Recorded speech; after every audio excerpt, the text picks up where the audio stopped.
What were those 5 conditions that I was referring to before? The first of them is actually love. That to be a slave of Allah, you have to love Allah. You can't be considered His slave until you love Him. And what that love means is everything else you love must be less than the love you have for Allah. And every other thing you love must be dictated by the love you have for Allah. So you cannot love your wife or your children or your family or your whatever unless that love is taba'an. It's underneath, it's in submission to the love you have for Allah. That's the first condition of slavery. The second is obedience. لا طاعة لمخلوق في معصية الخالق, like the Messenger says, there's no obedience to the creation while disobeying the Creator, basically. Okay?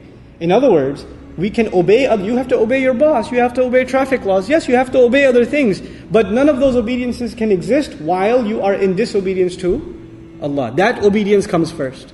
That's the second consideration of Allah's slavery. So the first one was love, and the second one is obedience. The third one is sincerity.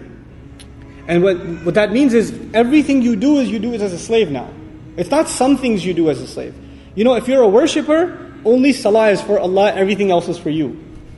Right? But if you're a slave, what is everything for? Or who is everything for? Everything's for Allah. Everything, your job is for the sake of Allah, your family is for the sake of Allah, your worship is for the sake of Allah, everything's for the sake of Allah. But when you just think of yourself as a worshipper, you only give one part of your life to Allah. You don't give the whole thing to Allah. So Allah teaches us in the Quran, Inna salati wa nusuki wa mahyaya wa mamati lillahi rabbil alameen. There's Rabb again. My prayer belongs to Allah. It's for His sake. My sacrifice is for His sake. My life and my death are also for His sake. You know what that means practically? It practically means that when I make career goals, when I make family goals, when I make business goals, what is my ultimate agenda? What are these things for? They are for the service of my Master. It's a change of attitude. So even most Muslims today, when we look at the ayat, when Allah calls us to become His slave, what do we reduce it to most of the time? We reduce it to worship. He's asking for something way more. It's something huge. It's something tremendous. So we've got 3 conditions so far. What do you have? We have love, obedience, sincerity. Our motives are now directed by Allah, sincerely for the sake of Allah, and that's going to come up in this ayah. Then 2 more. The next condition is trust. Tawakkul. We have to have trust in our Master. By the way, these 5 conditions, which scholar did I say? Ibn Taymiyyah rahimahullah. These 5 conditions of slavery, right? You have to have absolute trust in this Master. Whatever He does, you have to trust is good for you. Whatever He gives you is good for you. Whatever He didn't give you because it's good for you. If you got something, it's from Allah, it's a gift. If you didn't get something, there's also good in that. You have absolute trust. Whatever may happen, whatever may occur, it is because of Allah's decree. إِلَّا فِي كِتَابٍ مِّن قَبْلِ أَن نَبْرَأَهَا لِكَيْ لَا تَأْسَوْا عَلَى مَا فَاتَكُمْ وَلَا تَفْرَحُوا عَلَى مَا آتَكُمْ. It's simple. Whatever He may give you, so you don't become sad over what you lose, you don't become overjoyed over what you gain, everything is from Allah. Your tawakkul is placed, your complete reliance and trust is placed in Allah. So this slave does not put his trust in means. You don't trust your car because it's a reliable company. You don't trust your family. Your trust in them comes from who? From trust. Your expectations come from Allah, not from your family. When you place your trust in creation, you will always be disappointed. When you place your trust in Allah, nothing will disappoint you. Nothing will disappoint you. So this is trust, tawakkul. And finally, it's the terms of slavery, which is a very interesting concept. The terms of slavery means, in every relationship there are terms. The teacher and the student, there's a relationship. There's a relationship. And in that relationship, both parties have certain responsibilities. In a parent and child relationship, again, both sides have certain responsibilities, don't they? Employer-employee, both sides have certain understanding. You have to come to work at this time, you have to leave at this time, you'll be paid on this day, this is how much you will be paid. Do this, don't do this, there's terms. We understand that the terms of this slavery are not dictated by us. We understand that the terms of this slavery are dictated by Him, the Master. In other words, what does it mean to be a good slave? That definition doesn't come from me. Those standards don't come from me. I cannot think for myself, I think I'm a pretty good slave. I think I'm doing all right. From your own assumption. You can't do that. Those standards of what makes you a slave and what makes you a rebel, those standards are dictated by Him and you have no hand in them. You have no say in them. this is the problem of most people and their relationship with God. Even if they'll tell you, I love God too, man. You Muslims, you love God? We love Him too. I love God too. Well, how do you please Him? Whatever my heart tells me. My heart tells me this is good. That's why I do it. That concept doesn't exist for us. Why not? Because who's dictating what's good and what's bad? Allah Azza wa Jalla. You put the fitrah inside of us, yes. But what's dictated is it comes from the master. These are the conditions of slavery. And this is the essence of this deen. In the end, what is this guidance about? You become slave, you accept him as master. That's the essence of Qur'an. In the end, that is the juice of the matter. And it is this concept that is nowadays being separated or not being understood in line with worship. These are two separate things.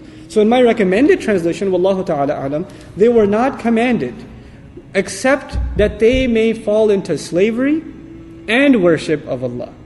That would be, at the very least, what I would have to translate, لِيَعْبُدُ اللَّهَ with.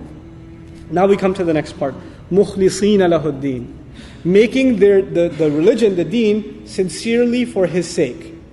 What that implies is, and lahu is muqaddam, this jar wa majrur is muqaddam, which means only and only for Him, that they would make this deen sincere. It implies that there are those who do worship Allah, who do become slaves of Allah, but they don't make their religion sincere only for Him. They do some things for Him, some things for themselves. And this is what the previous ayah is talking about. The previous ayah talked about the people who were given the book. They had knowledge, but they fell into disagreement. Why? Because there was we worship Allah, we pray to Him, but there should be some of our ego in there too. I deserve some things too. And this, again, I want to put it in practical terms. What are the implications of this? Especially those who serve Allah's deen, people who volunteer at masajid or MSAs or Islamic organizations or da'wah organizations or things like that. When we volunteer our services for the sake of Allah, then oftentimes shaitan makes us lose our sincerity and makes us fight each other. And when we fight each other, you know what gets challenged? Our egos. And when you start disagreeing with others based on the elevation of your ego, your sincerity is gone. You're not doing it for Allah anymore. Who are you doing it for? You're doing it for yourself. And even when you leave, a lot of times what happens is you're doing it for the sake of Allah, you're helping out, you're volunteering, you're doing this and that. Nobody appreciates you. Nobody says a word of thanks to you. Or they even insult you at the meeting, or they're mean to you. And you say, I don't want to be at this masjid anymore, I don't want to be at that organization anymore because they don't appreciate me. Because they were mean to me, because this or because of that. Why were you there? To be appreciated? Did you join this? Did you put these hours in? Who were you expecting to get paid from? Were you expecting that your salary is going to be, people will say, mashallah, really nice guy? Were your expectations from people, or were your expectations from Allah? Right? These are a pretty good gauge. This actually happens to people who take the mic. This is very scary for myself and for all du'at and speakers and scholars. When you take the mic enough times and you speak publicly a lot, most of the time people appreciate what you have to say. But sometimes people don't. Somebody comes up and says, I think you're wrong. I think you didn't say this right. This is absolutely incorrect. You're misguided. You're deviant. You're this, you're that, and the other. When you get used to being praised all the time, and somebody comes up and starts going at you, especially publicly, you know what you say? Forget it, I'm never speaking again. These people don't appreciate me. Who does he think he is? Etc., etc. Listen, when the messenger spoke, alayhi salatu wasalam, the ultimate da'i, when he spoke, most of the time he wasn't praised. Most of the time he was criticized. Most of the time he was ridiculed. And not some light criticism that I respectfully disagree with you. I don't think the tafsir is this. I don't think that hadith is this way. The things people would say was, you're insane, you're a liar, right?